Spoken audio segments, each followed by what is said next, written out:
Hello there, my name is Brian G. Murphy, and I'm here to recruit you. Actually, I just want to talk to you about self-care today. It sucks that there are still people in the world who haven't accepted that it's okay to be LGBTQ.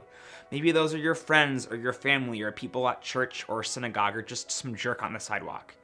Whoever it is, if you're out for long enough, chances are you're going to encounter at least one person that says something or does something that makes you feel uncomfortable or unsafe or unwelcome.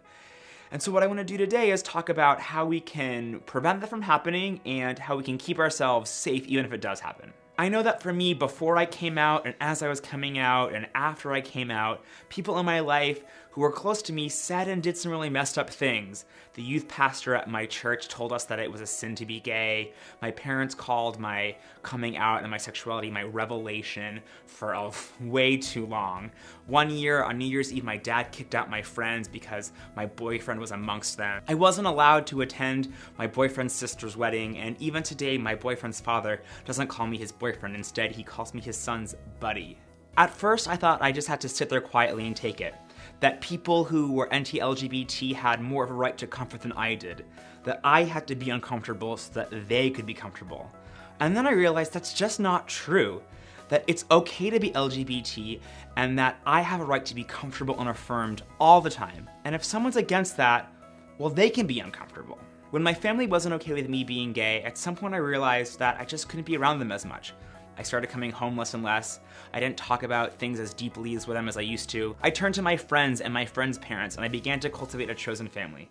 And I told my parents, you know, I have support in my life and you're beginning to miss out, and if you wait too long to get your shit together, it's gonna be too late. Today my family has come around and my parents are wonderfully supportive.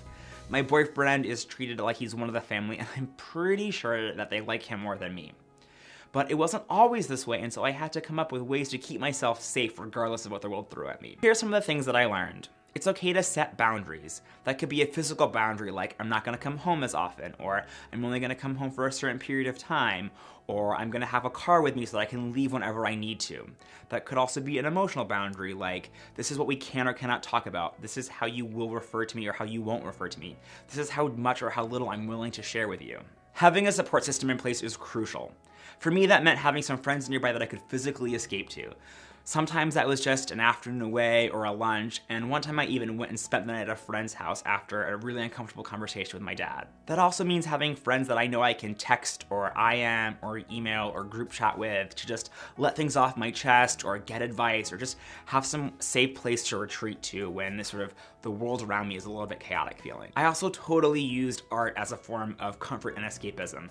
Sometimes I would blast an album that felt really good, or I would lose myself in a movie or a TV series just to sort of remind myself that there is good and beauty in the world and to feel connected to something bigger than myself. I also journaled. I would write sometimes freehand on paper and sometimes on the computer like in Evernote or text edit or whatever, and just sort of process what I was going through. Sometimes it would be like, dear diary, this is what happened today. Sometimes I would make plans.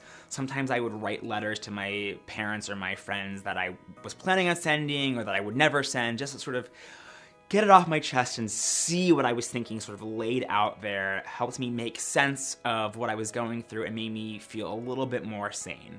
Sometimes self-care means leaning into difficult situations or engaging in tough conversations. It means saying, this is what I need and that's okay and I'm not gonna settle for anything less. That's a radical thought and it can make people uncomfortable or even angry. I'm definitely not an expert at this by any means. I'm still figuring this one day at a time, week after week, month after year, trying to make the best of everything that life throws at me.